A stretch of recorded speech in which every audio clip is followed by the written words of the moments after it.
Mr. Ramakrishnan, if I understand correctly, when the CDR mechanism was formalized in 2001, the lender profile was very different. It was dominated largely by PSU banks, etc., and that's where the bulk of the loans came from. This is 2011.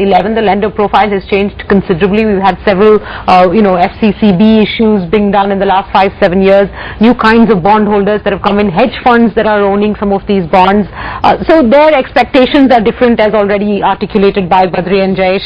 Do you think that the CDR mechanism is equipped to deal with this changing lender profile, equipped to deal with the newer kinds of instruments? For instance, one banker was pointing out that maybe the CDR doesn't fully take into account, let's say, exposure via derivatives and things like that. No, it's not correct. In many of the companies that we have had restructuring, Badri will bear me out, that we have addressed not only the derivative losses, the forex losses and other class of borrowers as well. Now that way we are constantly equipped to address the issues of the changing lender profile, not only the changing lender profile of the companies, in fact the complexity of running the business itself. But none of these new lenders are members of the CDR cell. That seems to me the biggest symptom. You see, what happens is, if they are corporate debt lenders, right. Not bondholders. Again, they are welcome. See, foreign banks are also welcome, but they choose not to be. Okay, let me tell you, one non-CDR participant, without taking names, told me that in fact he doesn't think the CDR is the most efficient method of rehabilitating a company, because it's just ultimately an accounting cover-up. It's a way for PSU banks and large banks to defer, booking of losses or bad loans. It just defers the repayment, and it doesn't really work towards the real rehabilitation of a company, which is why they choose. He's a very democratic country, and he is entitled to his view with respect to his view. Which is why they choose not to be part of the mechanism. And when they're not part of the mechanism, then they go to court. But that doesn't mean that the CDR is a failure. It is his individual point here is the environment has changed, and some recent instances do give us hope that the framework of CDR is changing, the approach is changing, and certain recent instances where sellouts have happened or forced. What are you talking about? Be specific. Where change of management, sellouts have been forced, asset sales have been forced. I think what we need to wait and watch is whether that's an aberration or one-off, or an exception which proves a rule, or a beginning of a new trend. Like any scale, there are enough cases on both sides. Sure. Cases which require the CDR style restructuring, which is not offered in the Western world, is, I think, a positive for India, which is, in the Western world, if something is not paying up, then they will actually force them to pay and dissolve the company, and the whole asset will pass on. If that kind of a radical move is done, probably we will have serious problems in the employee problems, and so many, the basic infrastructure is not strong. So that kind of a radical step is not advisable. However, there are cases where the company should be more radically restructured. That those kind of policies, those kind of bankers pushing for those is not yet in evidence, except in 3-4 cases which we have seen, whether through SARFAESI route or through CDR route, or whichever route you may call it. 3 examples which we noted was, one was Ispat, the second was Vishal, the third was Metas, where large restructurings have been contemplated with change of management. Now this trend, if it is done, if it's repeated in all those cases which don't perform well over a period of time, I think it will be a huge trend setter.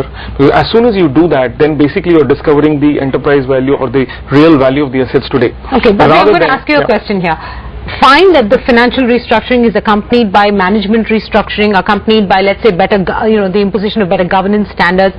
But does the financial restructuring still take into account the needs of all lenders, or should we reconcile ourselves to the fact that no process can do that, and there will always be litigation, there will always be some lenders who are unhappy with the package, and therefore no mechanism, however updated or modern it is, can actually keep everybody happy? Yeah, and that's probably sums it very well. I think the bigger picture is that have we as an economy understood mezzanine financing well enough, and therefore value that, and accordingly ensure they're able to enforce their rights?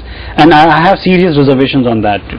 Mr. Ramakrishnan, you want to answer that? Before I answer that question, I have to respond to 2 comments or 2 particular words which Jayesh mentioned. One is framework, and he mentioned also aberration. Now let me very, very clearly say that the framework of the CDR is very sound, and coming from the central bank of the country, that is the RBI, the sagacity and wisdom of the RBI in formulating this framework is impeccable. Okay. Now, having said that, let me also come to the second word, that is aberration. Let me also say that it is not an aberration, and which Badri mentioned that, you know, going forward all cases there should be a change in management and all that. No, not necessarily so. No, he's just hoping that the financial restructuring is accompanied by other forms of restructuring. Let me complete. It's an option on the table, and that will be only judiciously applied wherever there is a situation warrants. As long as it's an option on the table. It's an option on the table. It's definitely an option on the table, and the perspective with which in the CDR we are approaching the cases today has changed, and changed for the better, because earlier the commercial banking approach of, you know, rescheduling the loan or lowering the interest rate and this and that was okay. But post Lehman and post meltdown, see, because of the complexity of running the businesses, we are fully aware and we are fully committed that yes, a merchant banking approach or an investment banking approach with maybe the business hiving off, or let us say business restructuring or change in management, bringing in a strategic partner, all those are warranted, and we are fully geared for that. Now, as far as this particular comment which Jayesh mentioned, as far as this mezzanine finance is concerned, I have a comment to make. It's a personal comment that mezzanine finance people, they want the best of the both worlds. Now, when the going is good, where they want all the benefits of the company's profits, without quoting any names again, and when the going is bad, they will go straight away for liquidation. The CDR ethics CDR is a corporate hospital, and in a hospital, I'm sorry. Let me complete, Jayesh. Please allow me to complete. In a hospital, the fundamental philosophy is to revive a patient. In CDR, it is ditto. We will go to the last mile and explore the possibility of reviving a company, and we will do it if we can. So last mile, you said very correctly. Some Correct. companies have been like getting to the infusion of money to the last mile. To the extent, yes, we will try out all methods to revive the company if the fundamental long-term viability of the company exists. Then, in an unsecured creditor, that need not be the case. His ethics or his outlook will be totally different, and there will be definitely clash. Let's change the law. Because the Companies Act is very clear that merely because the assets are just about adequate or even less to pay off the secured creditors, that cannot be a reason not to wind up the company. That's the law. I am not talking about law. I am talking about the approach and the ethics. I am not a lawyer. I don't know law.